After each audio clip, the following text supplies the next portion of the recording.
I want you to close your eyes for just a moment. Try to remember a specific sound from your childhood. Perhaps it is the high-pitched whistle of a kettle on a gas stove, or the heavy metallic clink of a silver coin dropping into the slot of a public telephone. Maybe you can recall the scent of green soap, or the distinct, slightly dusty smell of warm television tubes heating up on a Friday evening.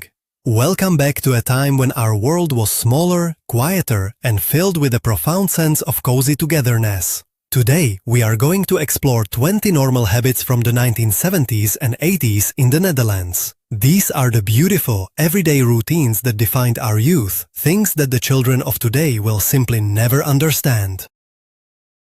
Stay with me until the very end, because our final memory will bring you right back to the wooden desks of your old school. A memory that is sure to bring a tear of sweet nostalgia to your eyes.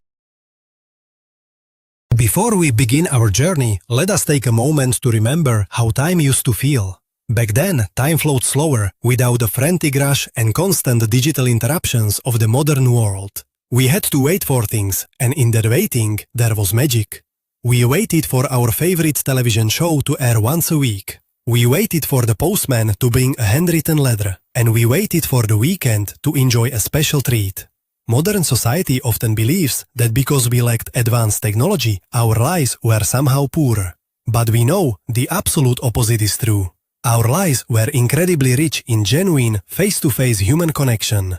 We looked each other in the eyes, we knocked on neighbors' doors without sending a text message first, and we found deep, lasting happiness in the smallest, simplest things.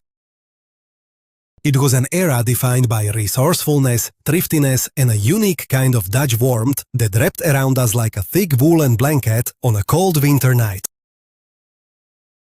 Let us start with a ritual that is practically the foundation of our culture, the famous cookie tin etiquette.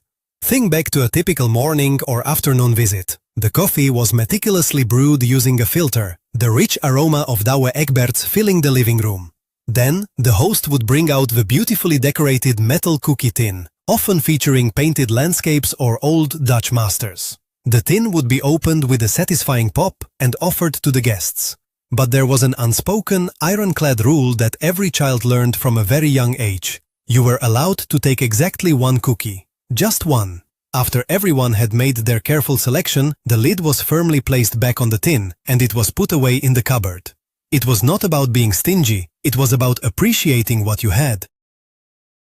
That single butter cookie, or perhaps a chocolate-coated one if you were very lucky, tasted absolutely divine, because it was a singular, mindful treat, rather than something you consumed mindlessly. It taught us restraint, appreciation, and the simple joy of sharing a modest moment together. Now, let us turn our memories to the absolute thrill of the reading portfolio delivery. Before the internet, before endless streaming services, we had the beloved lease map. Can you remember the specific smell of the thick plastic cover that held the magazines together? Every week, the delivery man would arrive with a fresh stack of magazines. There was a strict hierarchy to this system. The richer families paid a premium to be the first to read the brand new editions of the Libelle, the Margriet, the Panorama, or the Donald Duck. If your family was on a tighter budget, you received the portfolio a few weeks later, with pages that were slightly dog-eared, maybe smelling faintly of someone else's cigarette smoke or coffee spills. But it did not matter in the slightest. The moment that heavy plastic folder hit the doormat, there was a race to see who could grab their favorite magazine first. It was our window to the glamour of the outside world, our source of recipes, comic strips, and sensational news stories, shared among the whole neighborhood. Let us remember the morning sounds of the milkman making his rounds. Long before giant supermarkets dominated our lives, the milkman, or melkboer, came directly to our street. You could hear the high-pitched hum of his small electric cart from a block away, accompanied by the musical rattling of thick glass bottles. On freezing winter mornings, you would leave the empty rings bottles on your doorstep, along with a small handwritten note or specific colored plastic tokens to indicate your order. When you brought the full bottles inside, the glass was ice-cold to the touch. If you were the first to open it, you got to experience the thick, rich layer of cream that had settled at the very top of the milk. The milkman knew everyone by name, he knew the gossip of the street, and he offered a personal connection that has completely vanished from our modern shopping experience. He was a trusted fixture in our daily lives, bringing fresh dairy right to our doorsteps through rain, wind and snow. Let us travel back to the strange and wonderful surrealism of the car-free Sundays. In 1973, during the height of the oil crisis, the government instituted the autolose zondag to save fuel. Suddenly, the constant roar of traffic disappeared entirely. The grand highways and busy city streets fell completely silent, completely empty of cars. But they did not stay empty for long. Entire families took to the asphalt. Can you remember the absolute thrill of roller skating, cycling, or even simply walking right down the middle of a major national highway? The air smelled crisp and clean, totally devoid of exhaust fumes. The only sounds were the whirring of bicycle tires, the clicking of roller skates, the ringing of bicycle bells, and the echoing laughter of children playing where dangerous cars usually sped by. It was a brief, beautiful moment of environmental peace and collective social experience. It transformed the entire country into one giant, safe playground for a few magical, unforgettable weekends. We absolutely must talk about the quintessential Dutch circle birthday party. You know exactly what I'm talking about. Whenever there was a birthday, the entire living room was rearranged. Every chair, stool and sofa was pushed against the walls to form one massive circle. When you arrived, you did not just congratulate the person whose birthday it was. No, you had to walk around the entire circle, shaking hands and congratulating every single aunt, uncle, neighbor and distant cousin on the birthday of their relative. The room would quickly fill with loud chatter and a thick cloud of cigarette and cigar smoke. Then came the snacks. Beautifully arranged plates were passed around, featuring perfectly cut blocks of young cheese, always pierced with a toothpick holding a tiny silver onion or a slice of pickle, alongside slices of liverwurst wrapped in a little piece of casing. It was crowded, it was loud, it was incredibly warm, and it was the absolute peak of our unique concept of gezelligheid. Let us recall the pride of our early financial education, saving money with the silver float. To encourage thriftiness and responsibility in children, the banks offered a special youth savings program. You would receive a little blue or orange bank book, and every week you would take whatever small change you had earned from chores or received from your grandparents and bring it to the local bank branch. The bank teller would carefully write the new balance in your booklet and stamp it. We were promised a significant financial bonus if we managed to keep the account open and growing until our 18th birthday. Holding that little booklet made you feel so grown up, so responsible. We would spend hours calculating our future wealth, dreaming of what we would buy when we finally came of age. It was a brilliant, tangible way to learn the value of patience, delayed gratification, and the heavy, satisfying feeling of watching your own pennies slowly turn into a small fortune. Let us think about the intense, weekly ritual of the Saturday bath night. For many families in the 60s and early 70s, modern bathrooms with daily hot showers were still a luxury. Instead, the cleaning ritual was reserved exclusively for Saturday evening, ensuring everyone was spotless for church or family visits on Sunday. The large zinc tub would be hauled into the warm kitchen and filled with water heated in kettles on the stove. The youngest child often went first, and the older siblings followed in the exact same water. Can you remember the incredibly sharp, clean scent of Zwitsal soap or Biotex filling the small kitchen? Your mother would scrub your neck with a rough, heavy washcloth until your skin was bright pink.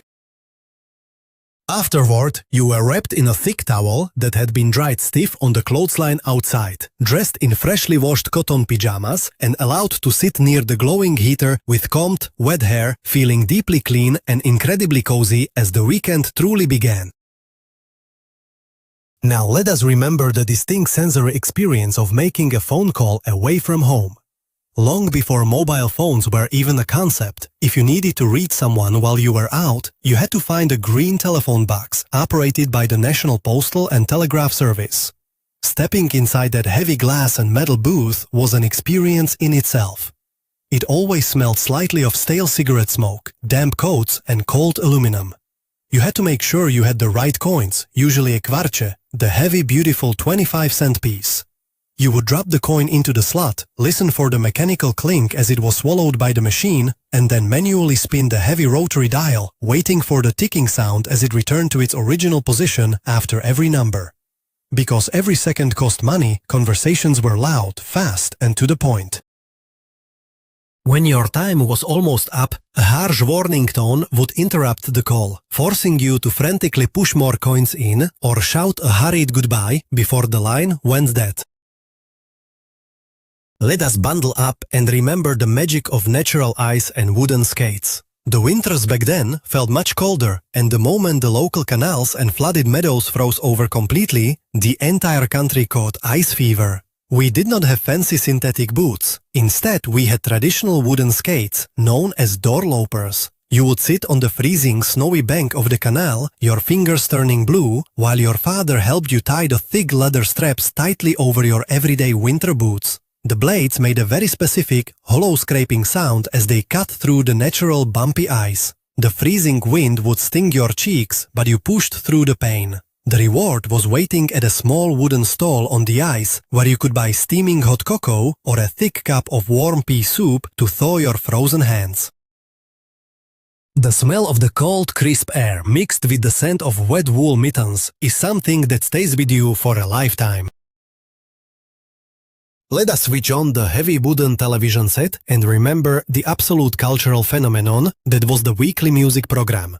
Before NTV, before the internet gave us access to any music video at any time, we had exactly one reliable source for international pop culture, and it aired on Friday evenings. Can you picture the wildly colorful, psychedelic studio lights? We all gathered around the television, captivated by the charismatic host, introducing the biggest hits from Britain, America, and our own local artists. We watched the incredibly energetic, sometimes delightfully strange dance routines performed by the resident dance troupe. The visual explosion of glitter, crazy costumes, and new sounds felt incredibly exciting in a world that was otherwise quite traditional and grey. It was the absolute highlight of the week, and you can be absolutely certain that the very next morning at school, every single conversation revolved around who had performed, what they were wearing, and what the new #1 song was. Let us move back into the living room and sit around the glowing heart of the home, the traditional coal stove or the early gas heater. Central heating was not standard yet, which meant the entire family life revolved around the one room in the house that was actually warm. Can you remember the distinct, slightly sulfurous smell of the coal being brought in from the shed in a heavy metal scuttle? The sound of the coals clattering into the cast iron stove was the soundtrack of winter. The heat it produced was intense, radiating fiercely in a tight circle. You would toast your front until it was too hot to bear, while your back remained shivering cold. When it was time for bed, you had to sprint through the freezing hallway and dive under heavy woolen blankets in a bedroom so cold that beautiful intricate frost flowers would bloom on the inside of the single-pane window glass. It taught us to seek warmth together, huddled in a tight, cozy circle against the long, dark winters.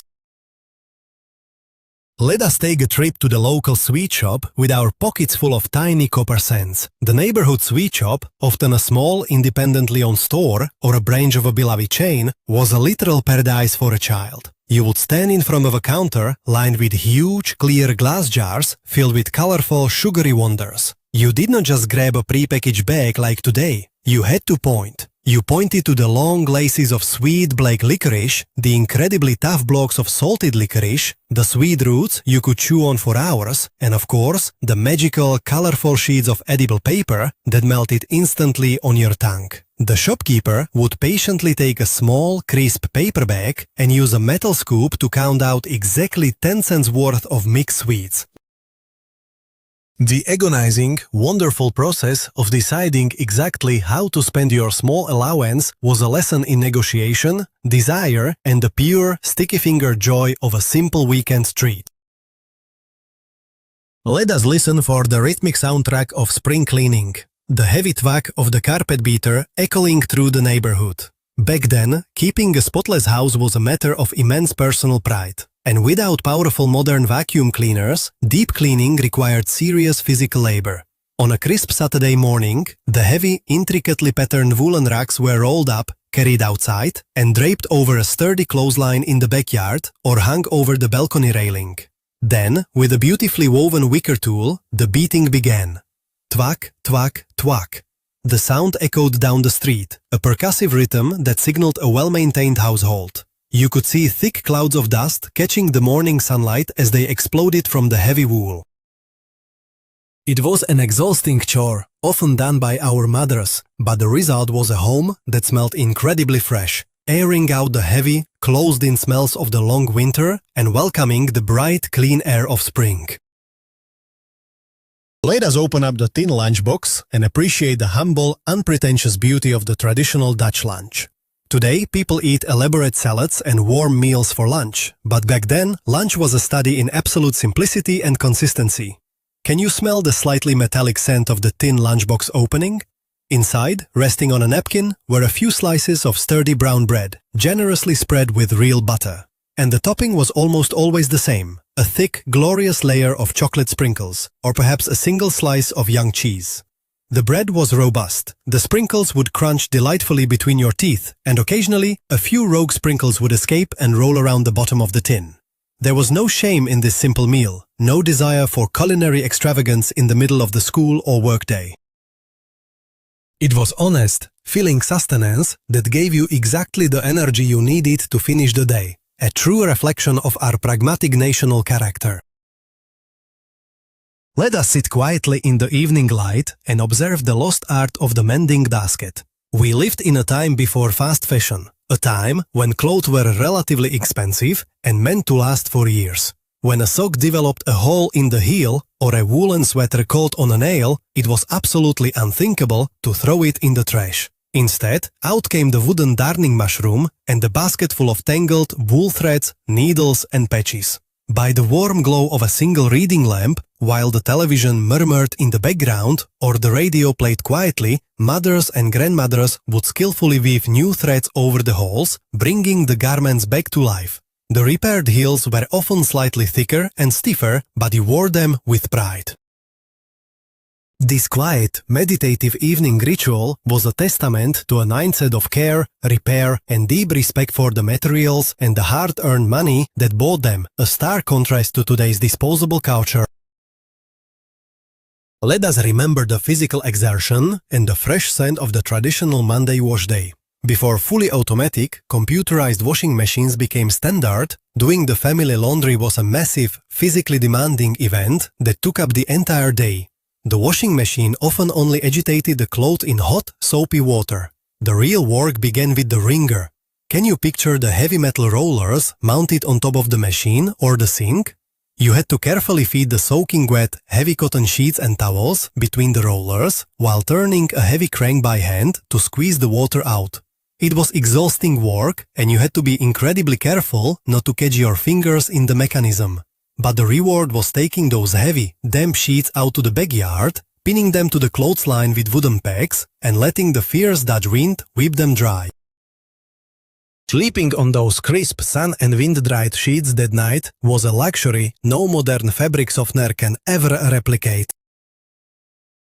Let us reach into our pockets and feel the heavy, beautiful weight of our lost currency, the guilder. Long before the euro turned all money into standardized, lightweight tokens, our coins and banknotes were absolute works of art. Can you remember the satisfying, heavy feel of a silver-colored 2.5 guilder coin resting in your palm? We called it a Rijksdaalder, and it felt like real, substantial wealth. We had a tiny, incredibly light 10-cent coin, the dubbeltje, which was so small you could easily lose it in the lining of your coat. And our paper money was world-renowned for its incredibly colorful, modern and beautiful designs. Handing over a bright yellow banknote featuring a brilliant sunflower or a green note depicting a solitary lighthouse felt special.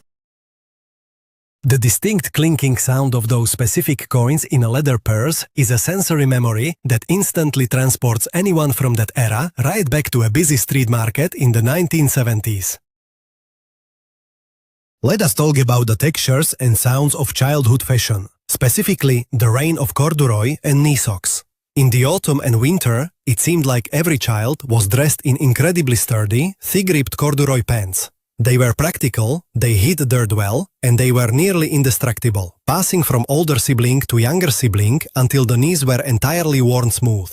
But the most memorable thing was the sound. Every time you took a step, the thick fabric rubbed together, creating a distinct, rhythmic swooshing noise that announced your arrival from a mile away. Pair those pants with a pair of tightly knitted, brightly colored knee socks that inevitably lost their elasticity by 3 o'clock in the afternoon, slouching down around your ankles. It was a fashion era defined entirely by durability and practicality, rather than comfort, leaving red elastic marks on your calves that you would scratch furiously the moment you finally changed into your pajamas.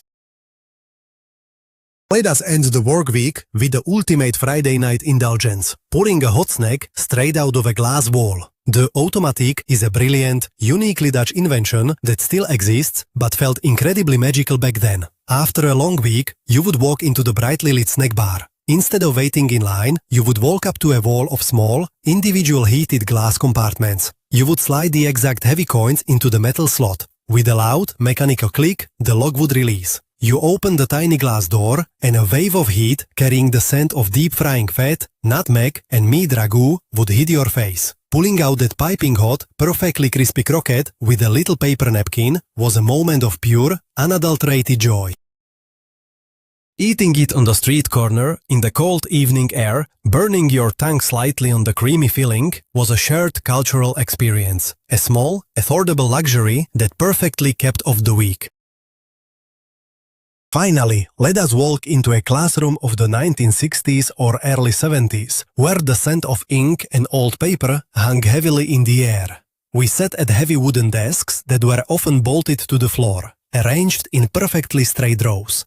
Each desk featured a small, round hole in the top right corner. This was for the ceramic inkwell. We did not learn to write with smooth, disposable ballpoint pens. We learned the painstaking art of penmanship, using a wooden dip pen with a sharp metal nib. You had to carefully dip the pen into the dark blue ink, ensuring you did not take too much, or you would leave a disastrous, expanding blot on your precious notebook paper. We used pink blotting paper to dry the wet words. It required patience, steady breathing, and total concentration. The scratching sound of 30 metal nibs dragging across rough paper in a silent classroom is the true sound of our education, a beautiful tactile connection to learning that modern keyboards have erased forever. When we look back at the whistling kettles, the heavy silver coins, and the freezing natural ice of our youth, we realize something profound. We are not just missing the physical objects themselves, we are missing who we were when we used them. We are mourning the loss of a slower time, a time when patience was a virtue, when a single cookie was enough to make us happy, and when the simple act of huddled warmth around a coal stove brought a family closer together than any modern screen ever could. These beautiful, ordinary habits from the 1970s and 80s shaped our character and taught us the true value of human connection. If these memories brought a smile to your face or a tear to your eye, please subscribe to our channel and like this video so we can continue preserving our shared history. Now I turn to you. Which of these 20 memories sparked the strongest emotion for you? Or is there another specific Dutch childhood habit you miss dearly? Please share your beautiful personal stories in the comments below. Let us keep the warmth of our past alive, together.